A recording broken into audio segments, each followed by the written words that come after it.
Complex carbohydrates. These are starchy foods. These are carbohydrates that have complex chains, multiple chains. They are not simple carbohydrate, but instead your body takes a little bit of time to digest them, so it doesn't just go right through you. Some of them would be rice, brown rice, also all kinds of grains, something like farro palato, something like quinoa, something like oats. Those are kind of complex. So they are better to eat rather than just the simple carbohydrate.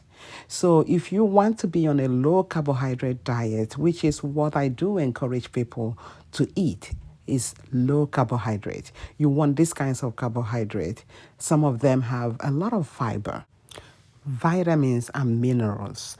You can find carbohydrates in every kind of food we eat.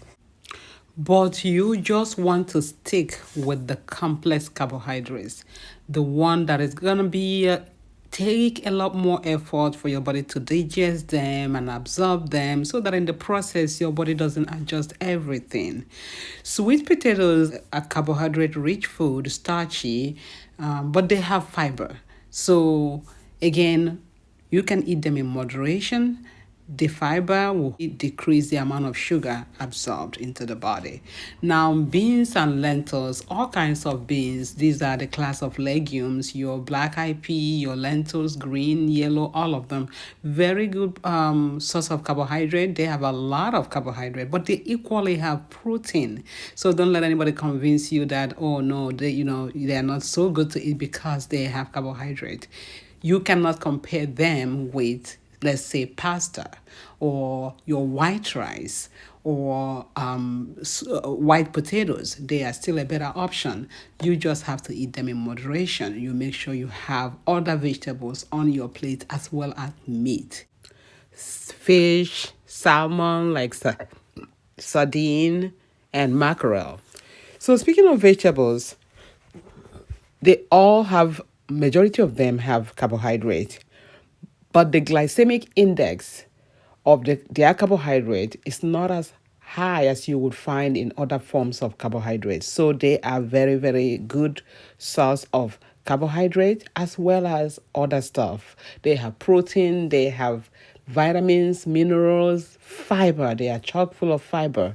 And if in combination with all the other foods that I've talked about, where you have a lot more vegetables and you have very little of the other carbohydrates like the lentils or the beans, and then you have some protein, other form of protein, would be it fish or meat, that will be a more balanced diet for you to eat. So we are actually expected to eat up to 5 servings of vegetable a day will be the ideal. And what do I consider a serving is, if it's cooked, that's 1 cup of vegetable in 1 cup. If it's uncooked, then we are talking about 2 cups of it. And throughout the day, if you eat enough of it, you will keep away constipation, all the other stuff that we suffer from. Now, vegetables can be expensive.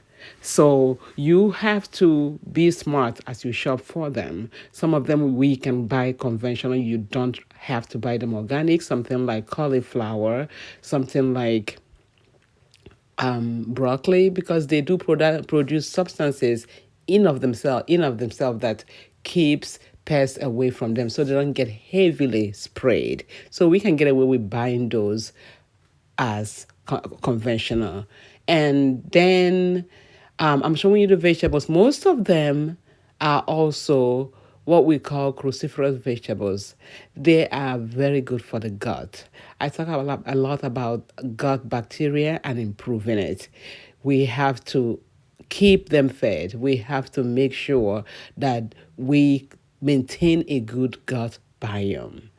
And then also cabbage, red cabbage or white green cabbage, they are all good vegetables that do have carbohydrates, plus, like I said before, a lot of fiber. You can use them for your fermentation, for your sauerkraut. Very, very good. The red, the green, and all the vegetables you can mix as salad.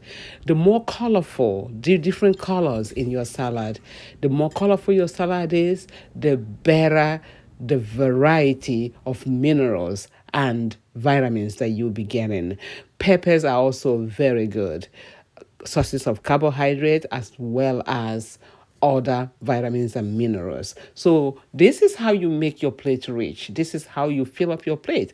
Once I tell people to not eat too much carbohydrate, they ask me then what else is left to eat? Because they see vegetables as not having carbohydrates. They feel in their head they have to have something like comes from flour or like potatoes or something like that to make it be a full meal. But not really. You just have to eat the right kind of food. Now, I put this up here to show you if you still have questions about carbohydrates and what kinds you should be consuming. Again, this video is mostly about the complex carbohydrate. I did not mention the simple carbohydrates. That will be another video that I'll put up just so you see the kind of carbohydrates that we encourage you to stay away from. Those carbohydrates that would very quickly raise your blood sugar, and you know already what's coming with that is a crash. And once you crash and burn, you'll be very tired. And over time, with that insulin pumping up and down, you develop insulin resistance. So the healthiest sources of carbohydrates are unprocessed or minimally processed, like whole grains, vegetables, fruits, and beans. Even the fruits you have to watch. The fruits that I do recommend personally are the berries, all of the fruits in the berries family. Apple, that's good. But you also want to stay away from foods that have very high amount of sugar. I am not a big proponent of fruit juices because I feel like they have taken away all the fiber and left you with the sugar. The key takeaway here is we must remember that carbohydrates, complex or simple, are eventually turned into glucose and raises your insulin. So we must have them in very small amount. Please like and subscribe to my channel and be well.